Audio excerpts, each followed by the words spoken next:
Hello বন্ধুরা, তোমরা সবাই কেমন আছো? তো আমি অনেক বেশি ভালো আছি। তো এখন আমি কই যাইতাছি, এত রেডি টেডি হয়ে সে কই যাইতাছি ছাতা লইয়া। ছাতা না লইয়া তো বাইরন যাইতই না, যে রৌদ্র প্রচণ্ড। তো ছাতা লইয়া যাইতে হইতাছে।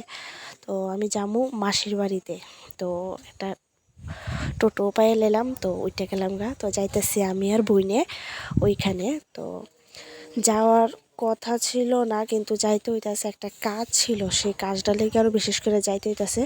কারণ ওইখানে মানে আমার একদমই ভাল লাগে না, কারণ ওইখানে টাওয়ার এত প্রবলেম যে এখন তো সবারই সেম অবস্থা, যেখানেই যাও আর বাড়িতেই থাকো, মোবাইল যদি মানে নাই ইউজ করতে পারো কোনোটাই ভালো লাগে না। তো আমারও সেম অবস্থা, কারণ ওইখানে বর্ডার সাইড তো তো সেই কারণে টাওয়ারটা একদমই পাওয়া যায় না।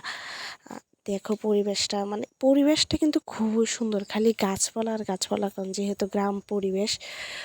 আমার মাসি বাড়িটা হচ্ছে বামুটিয়া কলকলিয়া। ওইখানে কে কে থাকো বা কে কে গেছো আমার একটু কমেন্ট করে কইও সবাই। ওই মানে জায়গাটা কিন্তু ভীষণ ভালো লাগে, খালি মানে কিন্তু রাবার বাগানটাই ভীষণ থাকে ওইখানে। তো রাবার বাগানের কারণে মানে কী অবস্থা হইব ওইখানে। আমার মাসির বাড়ি তো রাবারের, আমার মেসো রাবার নিয়ে কাজ টাজ করে, তো সারা বাড়ি রাবারের গন্ধ একটা থাকে, এইটাই আমার ভালো লাগে না। তাছাড়া বাকি সবটাই আমার ভালো লাগে, গাছপালা পরিবেশটা দেখতে আর কি। তো ওইখানে আমার একটা বিশেষ কাজ আছে, তো সেই কারণে এখন যাইতাছি আর কি, কাজটার কারণে। তো আমার ভিডিওটা করা হয়েছে শনিবারে, কিন্তু আমি এটা এডিট করতে পারছি না, কারণ ওইখানে টাওয়ার তো একদমই থাকে না, যেই কারণে আমার বিশেষ করে মাসির বাড়িতে গেলে আরও ভালো লাগে না, এই কারণে আর কি। তো আমি জানি না বয়সটা কীরকম আইতাছে, একটু প্রবলেম হইব। তো আমার ফার্স্ট টাইম ভিডিও, সবাই একটু প্লিজ মানে একটু ম্যানেজ করে নিও। তো দেখো চারিদিকে শুধু মানে চা পাতা বাগান আর চা পাতা বাগান, এত ভালো লাগে। তো এই সাইডটা এসে দুর্গাবাড়ি, গান্ধীগ্রাম দুর্গাবাড়ি সাইডটাতে আছি এখন। তো এই জায়গা চা পাতা বাগানটা তো আমার ভীষণ প্রিয়। আমি মাসির বাড়িতে যতবারই যাই, আমি শুধু এই দৃশ্যটি আমার ভীষণ ভালো লাগে। তো এখান থেকে এখন মাসির বাড়িতে যাওয়ার মানে জন্য টোটো আরেকটা নিয়ে নিলাম। তো দেখো মানে দুপাশে ডান দিকে আর বাম দিকে শুধু খালি ধান ক্ষেত আর ধান ক্ষেত, এত ভালো লাগে, মানে মনে হয় এখানে থেকেই যে সারাটা জীবন। তো এখানে থাকলে তো আর হইতো না, কারণ যতই থাকো রাত্র হলে বাড়িতে দিব। তো সেম এই অবস্থা। তো এখন যাইতাছি, শুধু এটা না, তারপর আরেকটা গাড়ি আবার চেঞ্জ করতে হবে। মাসির বাড়িতে যাইতে হলে টোটাল আমাকে 4 থেকে 5টা গাড়ি চেঞ্জ করতে হয়। তো এই চলছে।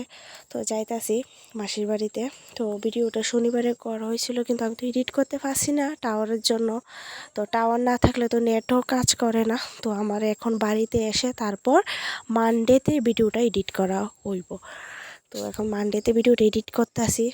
আর ওইখানের তো দৃশ্যটা ভীষণ মনে পড়তেছে, ভিডিওটা দেখতে দেখতে ইচ্ছা করতেছে ওইখানে গিয়ে আরেকটু শুধু পরিবেশটা দেখাইতে।